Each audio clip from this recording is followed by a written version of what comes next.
अध्याय 2 anti fragile दबाव में मजबूत बनना सीखिए। क्या आपने कभी कांच को जमीन पर गिरते देखा है? वह तुरंत टूट जाता है, नाजुक होता है, फ्रैजाइल। अब सोचिए अगर कोई चीज ऐसी हो जो गिरने पर टूटने के बजाय और अधिक मजबूत बन जाए। है न अद्भुत विचार? इसी को कहते हैं एंटीफ्रैजाइल यानी एंटी फ्रैजाइल। लेखक हमें इस अध्याय में एक गहरा और जीवन बदलने वाला सिद्धांत सिखाते हैं। जीवन में कुछ चीजें इतनी लचीली होती हैं कि मुश्किलें उन्हें मजबूत बना देती हैं। ओकिनावा के लोग इसका जीता जागता उदाहरण हैं।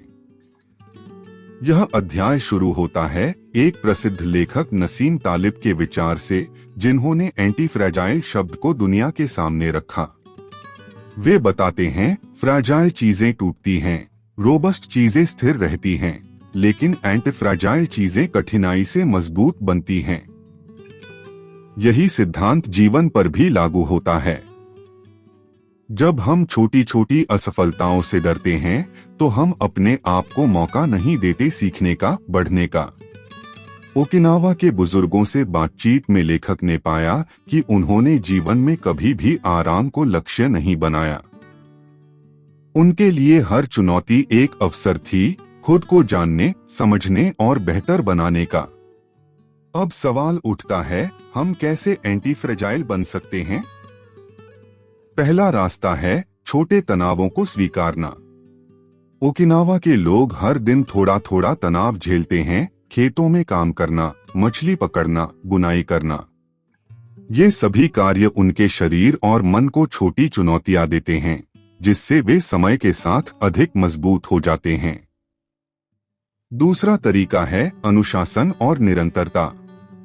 वे अपने दैनिक कार्यों में सच्चाई और संकल्प के साथ लगे रहते हैं। सुबह उठना, हल्का व्यायाम करना, दूसरों से मिलना, ये सब उनके जीवन का हिस्सा है। किसी भी कठिन परिस्थिति में उनका मन डगमगाता नहीं है, क्योंकि उन्होंने अपने जीवन को इतना व्यवस्थित बना लिया है कि परिवर्तन भी उन्हें नहीं हिला सकता। तीसरा महत्वपूर्ण पहलू है सीखते रहना। ओकिनावा में 90 साल की उम्र में भी लोग नए शौक सीखते हैं, जैसे शतरंज खेलना, फूल उगाना या कविता लिखना। वे मानते हैं कि जीवन में सीखना कभी खत्म नहीं होता। यही सतत विकास उन्हें मानसिक रूप से मजबूत बनाता है। अब बात करते हैं तनाव और चुनौतियों से कैसे निपटें। इस अध्याय में एक गहरी बात कही गई है, तनाव से भागो मत, उससे दोस्ती करो। लेखक बताते हैं कि जब हम किसी समस्या से लड़ने के बजाय उसे स्वीकार कर लेते हैं, तभी हम समाधान की दिशा में बढ़ते हैं। तनाव को पूरी तरह खत्म करना संभव नहीं है, लेकिन उसे समझना और उसका उपयोग करना, यही बुद्धिमानी है। ओकिनावा के लोग छोटी उम्र से ही काम करना शुरू कर देते हैं। वे कभी भी रिटायरमेंट की अवधारणा को नहीं अपनाते। उनके लिए जीवन का हर दिन एक नई शुरुआत है। यह मानसिकता उन्हें भावनात्मक रूप से स्थिर और खुश रखती है। एक और अनमोल बात इस अध्याय में सामने आती है, सामूहिक सहयोग। जब किसी गांव में कोई परेशानी आती है, तो पूरा समुदाय एकजुट होकर मदद करता है। इससे अकेलापन नहीं होता और तनाव भी कम महसूस होता है।